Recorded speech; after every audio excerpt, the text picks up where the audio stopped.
Don't worry, I'll rescue you.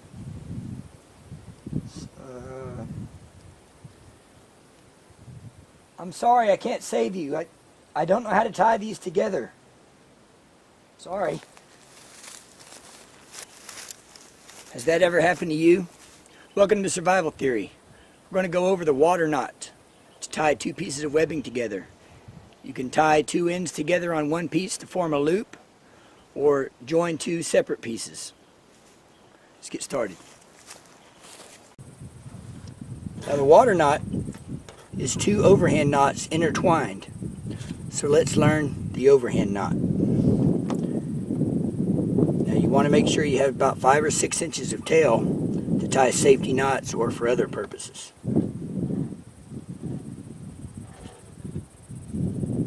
Pretty simple, just overhand knot.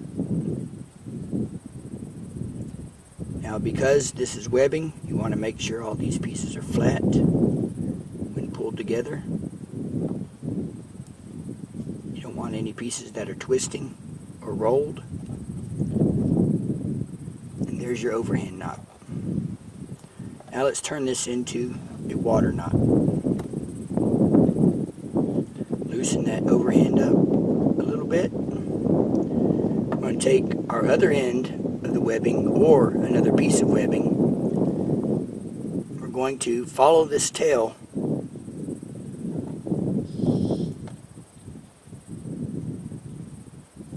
through the overhand knot. So the green goes through there. I'm going to follow that with the yellow. Make sure I give it plenty of material. Follow that same green. I'm going to follow it around this way. And now it goes under these, so I will continue to follow that.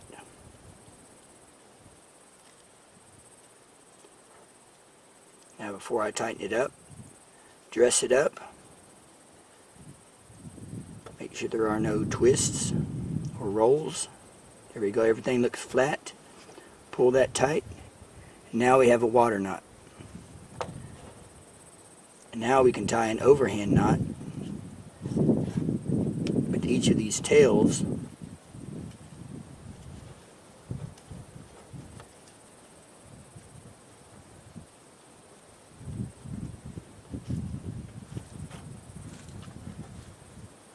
To help ensure no slippage in this water knot,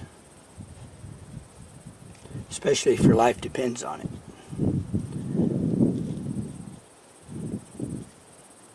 Take the roll out of that one. There we go.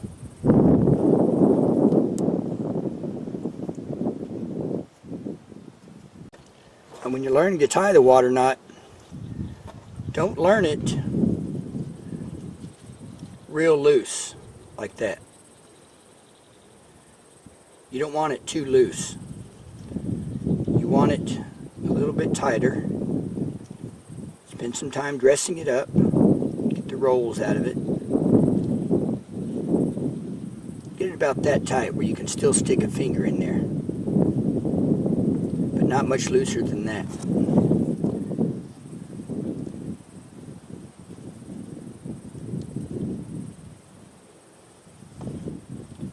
Make sure you're giving enough slack.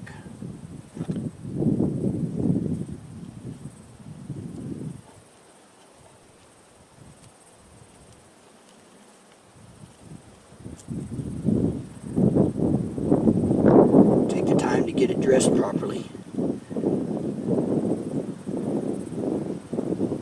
Now, the less slack you have in it when you practice,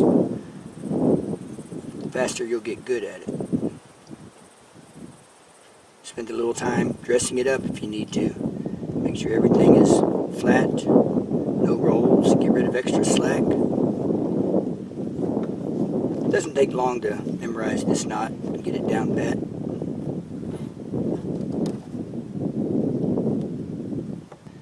Now you may never be hanging off the edge of a cliff with one hand, gripping for dear life, and you have to use one hand to tie a water knot. But maybe knowing how to do it, people will think you're cool. So try it with one hand.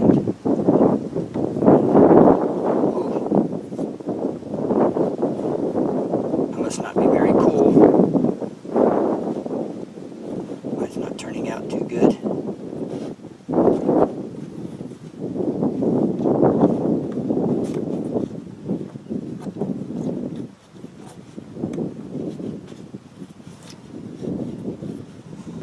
Oh, I didn't leave enough tail. See, I'm not that cool.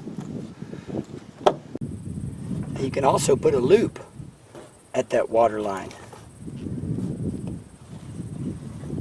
Double up your material at the end, then tie your overhand knot, leaving it a little bit loose. Now I've got enough tail there for a safety knot, and you can adjust this loop obviously to make it as large as you need it.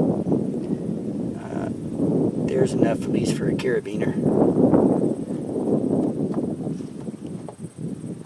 Take your other end, you're going to start at the loop and follow that, just like a regular water knot.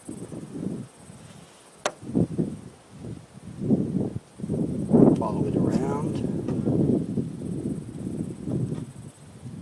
following it around.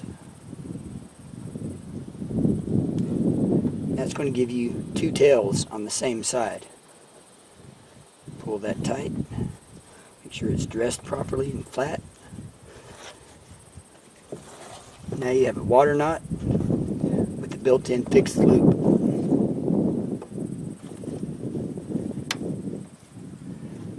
And you can put two loops on there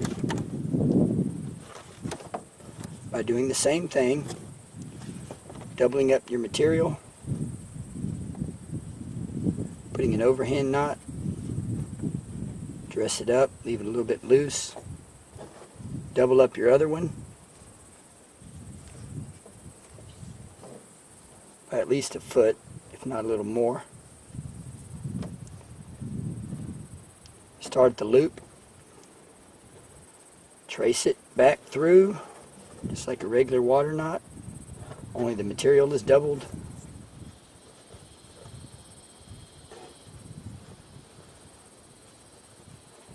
Dress it up, pull it tight,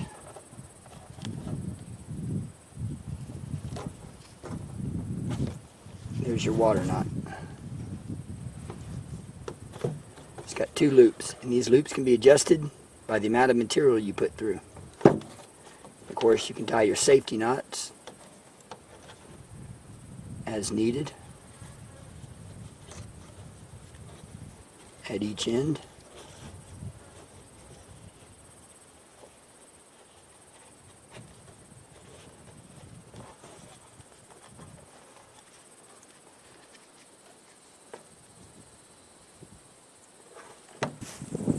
Thanks for watching Survival Theory. Remember, practice makes better. So practice that water knot. See you next time.